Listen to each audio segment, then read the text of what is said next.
Last lectures में हम लोग फ्लिप फ्लॉप्स के बारे में पढ़ चुके हैं.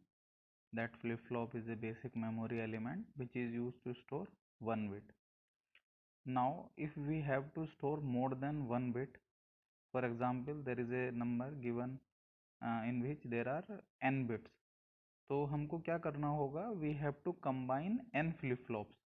तो इन n flip flops को हम वेरियस तरीके से कंबाइन कर सकते हैं जिसके हिसाब से हम लोग के रजिस्टर्स डिफाइन होते हैं. ठीक है, तो बेसिकली रजिस्टर क्या है, एक रजिस्टर एक ग्रुप ऑफ फ्लिप फ्लॉप्स है जो आपका एक बाइनरी नंबर को स्टोर करने के लिए आप यूज करते हो. ठीक है, to store an n bit number you have to use n flip flops. तो इन रजिस्टर्स में जिस तरीके से हम लोग एंट्री करते हैं डाटा की, उस हिसाब से हम इनको 4 टाइप्स में डिवाइड कर सकते हैं. Like the first one is serial in serial out shift register. इसमें क्या होगा, that the data is entered in this register serially and the data is taken out from the register serially.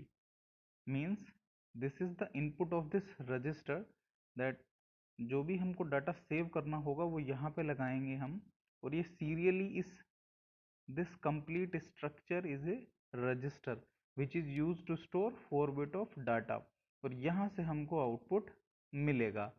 ठीक, ये work कैसे करेगा इसको हम इस तरीके से समझ सकते हैं. This is a clock signal जो हम लोगों ने कंबाइन क्लॉक, सेम क्लॉक चारों फ्लिप फ्लॉप्स को दे रखी है. This is A D flip flop. D flip flop का हमें फंक्शन पता है कि जो भी इनपुट होता है हमको वही आउटपुट मिलता है जब क्लॉक पल्स लगाते हैं हम लोग. ठीक है, तो serial in serial output shift register के ऑपरेशन को हम समझ लेते हैं कि like I have to store a 4 bit number 1010. 0 is LSB, this 0 is LSB, this 1 is MSB. तो हम इस तरीके से इस नंबर को मुझे स्टोर करना है इस रजिस्टर के अंदर. ठीक है, तो मैं इस तरीके से इस नंबर को सीरियल इनपुट पे लगाऊंगा और जैसे ही मैं फर्स्ट क्लॉक अप्लाई करूंगा, ठीक है, जैसे ही फर्स्ट क्लॉक आएगी तो क्या होगा, ये 0 यहाँ ट्रांसफर हो जाएगा. ठीक, तो बाकी सारे के सारे दिस 0 बिकम्स हियर, यहाँ 0 हो जाएगा. बाकी बाकी तो सब 0 होंगे ही क्योंकि बाकी जगह इनिशियली वो 0 ही थे. ठीक, तो ये फर्स्ट क्लॉक के बाद है जो मैंने यहाँ पे आपको शो भी कर रखा है कि जैसे ही आप फर्स्ट क्लॉक आएगी तो जो आपका डाटा था 1010 में जो 0 होगा वो यहाँ चला जाएगा. ठीक, और जो बाकी 3 0 हैं वो इस तरीके से नेक्स्ट स्टेज में ट्रांसफर हो जाएंगे. ठीक है, तो अब हमें पता है कि जो मेरा 0 था वो यहाँ पे आ गया था और बाकी ये सब भी 0 0 हैं. ठीक है, और मेरा डाटा क्या था 1010, तो ये 0 तो चला गया है, अब मेरा 1 आएगा यहाँ पे. ठीक है, तो जैसे ही आप क्लॉक पल्स अप्लाई करोगे तो this 1 will be transfer to here, this 1 यहाँ जाएगा, ये 0 यहाँ चला जाएगा, ये वाला 0 यहाँ चला जाएगा और ये 0 यहाँ चला जाएगा. तो आप नीचे देख सकते हो सेकंड क्लॉक में आपका आउटपुट क्या मिलेगा आपको, दिस 1 1 0 0 0. जो 0 था वो इधर ट्रांसफर, ये 0 ये 0, और जो ये वाला 1 था वो यहाँ आ जाएगा. ठीक है, ऐसे ही आप लोग थर्ड पल्स में क्या होगा, अब यहाँ पे डाटा कितना बचा है 10 तो यहाँ चला गया, 1 यहाँ पे आ गया है, 0 यहाँ पे, 0 यहाँ पे, 0 यहाँ पे. ठीक है, जैसे ही आप नेक्स्ट क्लॉक पल्स लगाओगे तो ये वाला 0 यहाँ ट्रांसफर होगा, ये वाला 1 यहाँ, ये 0 यहाँ, ये 0 यहाँ. ठीक है, तो थर्ड क्लॉक के बाद देखेंगे यहाँ पे, थर्ड क्लॉक के बाद मेरा आउटपुट क्या मिल जाएगा, ये वाला 1 यहाँ, ये 0 यहाँ, ये 0 यहाँ और ये 0 यहाँ पर ट्रांसफर. ठीक है, और जब हम फोर्थ क्लॉक पल्स अप्लाई करेंगे तो यानी कि ये चारों के चारों 1010 जो आपको सेव करना था वो चारों के चारों रजिस्टर में इस तरीके से सेव हो जाएगा 1010. अब सीरियली आउट अगर आपको लेना है तो सीरियल आउट कैसे लेंगे हम लोग, सेम डाटा हमारा सेव है 1010 रजिस्टर के अंदर, यानी कि यहाँ पे 1 है, ये 0 है, 1 है, ये 0 है. तो जैसे ही आप क्लॉक पल्स देखो आउटपुट पे क्या है, आपको ये 0 तो ऑलरेडी मिल रहा है. ठीक है, जो LSB है आपकी तो वो तो आप डायरेक्ट यहाँ से ले लोगे, लेकिन बाकी तो फ्लिप फ्लॉप में, अदर फ्लिप फ्लॉप्स में यहाँ पे सेव है, यहाँ पे सेव है, इसके आउटपुट पे सेव है. तो आप क्या करोगे, जैसे ही आप एक और क्लॉक पल्स लगाओगे तो ये वाला 1 यहाँ ट्रांसफर, ये 0 यहाँ ट्रांसफर, ये 1 यहाँ पे ट्रांसफर. तो ये वाला 0 आप पहले ही एक्सट्रैक्ट कर चुके होंगे तो आप ये वाला 1 भी एक्सट्रैक्ट कर लोगे तो आपको आउटपुट पे क्या मिल जाएगा, 0 1 मिल जाएगा. फिर आप दोबारा क्लॉक पल्स अप्लाई करोगे तो दोबारा में क्या होगा, ये वाला जो 1 था वो यहाँ चला गया था, तो ये 0 यहाँ आ गया था। ठीक है, तो जैसे ही आप दोबारा क्लॉक लगाओगे तो ये वाला 1 यहाँ ट्रांसफर, ये 0 यहाँ पे ट्रांसफर, तो आपको 0 1 के बाद 0 भी मिल जाएगा। तो जैसे ही क्लॉक नेक्स्ट क्लॉक लगाओगे तो ये जो 1 यहाँ आया था, ये वाला 1 अब यहाँ चला जाएगा। तो इस तरीके से आपको ये 1010 आउटपुट में भी मिल जाएगा। तो हम लोगों ने देखा कि अगर हमें 4 बिट्स डाटा को इनपुट करना है तो मुझे 4 क्लॉक पल्स लगानी पड़ेंगी, क्योंकि फर्स्ट क्लॉक पल्स के बाद डाटा यहाँ जाएगा, सेकंड के बाद ये वाला यहाँ, और फिर एक और डाटा यहाँ, थर्ड के बाद जो यहाँ आया है वो यहाँ पे, यहाँ वाला यहाँ पे, जो इनपुट वाला है वो यहाँ पे, फोर्थ के बाद क्या होगा, जो यहाँ वाला है वो यहाँ पे, यहाँ वाला यहाँ, यहाँ यहाँ, और इस तरीके से चारों डाटा सेव हो जाएंगे। ऐसे ही अगर मुझे 4 बिट आउटपुट लेना है तो एक डाटा तो मुझे ऑलरेडी यहाँ पे मिल जाता है बिना किसी क्लॉक पल्स लगाए। दूसरे क्लॉक पल्स लगाता हूँ मैं तो ये यहाँ पे जाएगा, ये वाला यहाँ पे और ये यहाँ पे। तीसरी क्लॉक पल्स लगाऊंगा मैं तो ये वाला यहाँ पे, ये वाला यहाँ पे। चौथी लगाऊंगा तो ये यहाँ पे। ठीक है, तो इसका मतलब मुझे अगर 4 बिट्स डाटा इनपुट करना है तो मुझे 4 क्लॉक पल्स लगानी होंगी, बट 4 बिट डाटा आउटपुट लेने के लिए सिर्फ 3 क्लॉक पल्स में ही मेरा काम चल जाएगा। ठीक, तो ये है serial in serial output shift register. अब इस तरीके से सीरियल इन के साथ हम पैरेलल आउटपुट भी ले सकते हैं, जैसे मेरा इस सर्किट में मैंने दिखाया है। इन तो सीरियल ही होगा डाटा, बट जो कनेक्शन है आउटपुट लेने के वो पैरेलल ही है यहाँ पे, इस तरीके से। ठीक है, तो यहाँ से मैं आउटपुट ले रहा हूँ, इनपुट यहीं से है, तो फिर वही जैसे मेरा ऑपरेशन ऊपर था कि अगर मुझे इनपुट को डाटा को सेव कराना होगा सेम जैसे 1010, तो मुझे 4 क्लॉक पल्स लगानी पड़ेगी, क्योंकि एक क्लॉक पल्स के बाद ये वाला 0 यहाँ जाएगा, दूसरी के बाद ये वाला यहाँ पे, ये 1 यहाँ पे आ जाएगा, तीसरी के बाद ये वाला यहाँ, ये 1 उठ के यहाँ आ जाएगा, ये 0 यहाँ से हो जाएगा। फोर्थ में क्या होगा, ये वाला 0 लास्ट वाले फ्लिप फ्लॉप पे, 1 यहाँ पे, ये 0 यहाँ पे और ये 1 यहाँ पे सेव हो जाएगा। ठीक है, तो 4 क्लॉक पल्स में ये 1 यहाँ, 0 यहाँ, 1 0 यहाँ, इस तरीके से सेव हो जाएगा। बट अब आप आउटपुट में देखो कि अब आप 1 0 1 0 यहाँ पे ऑलरेडी आउटपुट पे है, तो क्या मुझे पैरेलल आउटपुट लेने के लिए कुछ भी क्लॉक पल्स लगानी पड़ेगी? कोई भी क्लॉक पल्स लगानी नहीं पड़ेगी, ये डाटा ऑलरेडी अवेलेबल हो जाएगा आउटपुट में।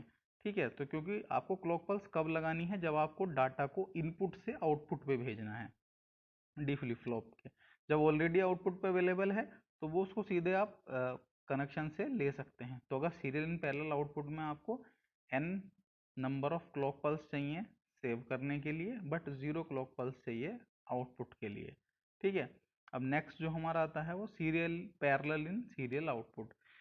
मतलब जब हम इनपुट दे रहे हैं वो तो साइमल्टेनियसली देंगे एक साथ, ठीक है, लेकिन जब हम आउटपुट लेंगे वो सीरियली आउटपुट में लेंगे। जैसे यहाँ पे हम देख लेते हैं कि जो हम इनपुट लगा रहे हैं सेव करने के लिए वो यहाँ लगा रहे हैं, फिर मैंने मक्स के थ्रू यहाँ लगाया, यहाँ लगाया, यहाँ लगाया, तो यानी कि ये जो है मेरा ये इनपुट है। ठीक है, ये मैं पैरेलली कनेक्ट कर रहा हूँ। ठीक, तो इनको कैसे आप कनेक्शन दोगे, लाइक जैसे 1010 हमको सेव करना है तो आप क्या करोगे, 1 यहाँ पे अप्लाई कर दोगे, 0 यहाँ पे, 1 यहाँ पे, 0 यहाँ पे। कंट्रोल इनपुट मक्स में सेलेक्ट करना है, 2:1 मक्स दे रखा है। कंट्रोल 0 सेलेक्ट करेंगे तो पैरेलल इन होगा, 1 सेलेक्ट करेंगे तो सीरियल आउटपुट होगा। तो मान लो मैंने कंट्रोल को 0 कर रखा, 0 कर रखा है, तो ये जो आई नोट है ये आउटपुट में कनेक्ट होगा इस तरीके से। ठीक है, तो यानी कि ये 1010 ये क्यू इनपुट पे कनेक्टेड होंगे ये जो है। ठीक है, अब मुझे सिंपल आउटपुट देखना है इसमें कि सॉरी ये जो इनपुट है ये इनपुट है, ये डी है, ये क्यू है, ये गलत मेंशन है इसमें, ये क्यू है, ये डी है, ये क्यू है, ये डी है, ये क्यू है। ठीक है, ठीक, तो अब आप लोग को ये इनपुट में लगा हुआ है 1010, बट ये आपको सेव करना है, यानी कि आउटपुट पे चाहिए, तो आपको क्लॉक पल्स लगानी पड़ेगी। तो जैसे ही आप ये क्लॉक लगाओगे तो ये वाला 1 यहाँ चला जाएगा, ये 0 यहाँ आ जाएगा, ये 1 यहाँ चला जाएगा, ये 0 यहाँ आ जाएगा, यानी कि ये सेव हो जाएगा 1010। ठीक है, यानी कि यहाँ पे 1 आ जाएगा, यहाँ 0 आ जाएगा, यहाँ पे 1 आ जाएगा, ये 0 आ जाएगा, यानी कि पैरेलली इनपुट हो गया। लेकिन आपको आउटपुट कैसे चाहिए, आपको आउटपुट पैरेलली चाहिए, सीरियली आउटपुट चाहिए। तो सीरियली कराने के लिए यानी कि आप इसको 1 को यहाँ ट्रांसफर कराओगे, 0 को यहाँ, 1 को यहाँ। वो कैसे कराओगे, आप इस कंट्रोल को अब 1 पे कनेक्ट कर दोगे, तो ये जो I1 है, I1 यहाँ पे कनेक्टेड है तो ये यहाँ कनेक्ट हो जाएगा, ये यहाँ कनेक्ट हो जाएगा, ये D1 Q1 यहाँ कनेक्ट हो जाएगा। ठीक है, तो इस तरीके से जो Q3 पे होगा, दिस इज Q3 पे होगा वो यहाँ यहाँ पे आ जाएगा, जो Q2 पे होगा वो यहाँ चला जाएगा D1 पे, जो Q1 पे होगा वो यहाँ चला जाएगा। तो इस तरीके से हमारा डाटा सीरियली हमारा आउटपुट पे हमें मिल जाएगा। ठीक है, अब इसका आते हैं पैरेलल इन पैरेलल आउट। इसमें क्या है, सिंपल, हम लोग पैरेलली डाटा यहाँ पे इनपुट करा रहे हैं, इन करा रहे हैं ये लाइन से, और यहाँ से हम आउटपुट ले रहे हैं इन लाइन से। ठीक है, तो आप देखो इनपुट इन कराने के लिए आपको 1 क्लॉक पल्स लगाने की जरूरत पड़ेगी, बट आउटपुट तो आपको डायरेक्टली मिल जाएगा, तो 0 क्लॉक पल्स आउटपुट के लिए। ठीक है, तो ये हो गए हमारे 4 configuration, serial in serial out, serial in parallel out, parallel in serial out, parallel in parallel out. ठीक है, अब एक यूनिवर्सल शिफ्ट रजिस्टर आता है जो क्या करता है, ये सारे ही काम एक ही रजिस्टर से हम करा लेते हैं, चाहे हमको सीरियल इन कराना हो, पैरेलल इन कराना हो, सीरियल आउट कराना हो, पैरेलल आउट कराना हो, चारों काम एक ही रजिस्टर कर देता है। ठीक है, तो यहाँ पे मुझे अब जाहिर सी बात है 4 बिट स्टोर करनी है, 4 बिट स्टोर करनी है, तो मुझे 4 फ्लिप फ्लॉप चाहिए होंगे। यहाँ पे मैं 4:1 मक्स का भी यूज़ करता हूँ। ठीक है, और मुझे कंट्रोल इनपुट लगाने होते हैं। जो मक्स हैं उनके 4:1 है, तो 2 कंट्रोल सिग्नल होंगे, S1 S0 मान लिया मैंने, 4 कॉम्बिनेशन होंगे, 0 0 0 1 1 0 1 1। ठीक है, तो अगर ये 0 0 होगा तो ये मैंने ऑपरेशंस लिख रखे हैं कि जो नेक्स्ट स्टेट होंगी, ये Q जो है QA n+1 क्या बता रहा है, ये QA की नेक्स्ट स्टेट, जो नेक्स्ट स्टेट हैं, ये नेक्स्ट स्टेट हैं चारों, ये क्या बता रही हैं कि अगर 0 0 होगा अगर ये, तो ये नेक्स्ट स्टेट प्रीवियस स्टेट के जैसी ही होंगी, तो होल्ड की तरह से वर्क करेगा ये यूनिवर्सल शिफ्ट रजिस्टर। 0 1 होगा तो डाटा इन होगा, बट लेफ्ट साइड से, इधर से डाटा इन होगा। ठीक है, और शिफ्ट राइट में, राइट की तरफ को शिफ्ट होगा डाटा। ये 1 0 होगा तो लेफ्ट में डाटा इन होगा और फिर इधर की तरफ को शिफ्ट होगा। और अगर 1 1 है कॉम्बिनेशन, तो ये ABCD यानी कि जो इनपुट होगा वो डायरेक्टली लोड हो जाएगा। ठीक है, सर्किट देख लेते हैं, इसका सर्किट किस तरीके का होता है, कुछ इस तरीके का हमारा सर्किट है ये। ठीक, 4:1 शिफ्ट रजिस्टर दे रखे हैं, 4 D फ्लिप फ्लॉप्स हैं, उनके आउटपुट हैं ABCD, 4 इनपुट हैं, सीरियल इन है, this is serial in for left shift, ये 4 ABCD इस तरीके से 4 इनपुट हैं आपके ये, और ये राइट शिफ्ट के लिए सीरियल इन है। ठीक है, तो एक ऑपरेशन देख लेते हैं हम लोग यहाँ पे, like this S1 S0 is 0 1। ठीक है, तो जब ये 0 1 होंगे तो ये जो 0 1 कनेक्शन होगा ये एक्चुअल में आउटपुट पे कनेक्टेड होगा इस तरीके से सारे ही फ्लिप फ्लॉप्स के लिए। ठीक, क्लॉक हम लोगों ने सेम क्लॉक पल्स अप्लाई कर रखी है हर जगह, D फ्लिप फ्लॉप यूज़ कर रहे हैं। तो आप देखो जैसे ही आप इसे 0 1 करोगे तो जो भी आप सीरियल इनपुट कराना है, मान लो फिर वही 1 0 1 0 सीरियल इनपुट कराना है मुझे, तो ये 1 0 1 0 बेसिकली इस मक्स के आउटपुट पे यहाँ तक चला जाएगा, यानी कि इस D फ्लिप फ्लॉप के इनपुट तक चला जाएगा। और जैसे ही आप यहाँ पे क्लॉक लगाओगे क्या होगा, ये 0 सेव हो जाएगा D फ्लिप फ्लॉप में और आपके आउटपुट पे 0 मिलने लगेगा।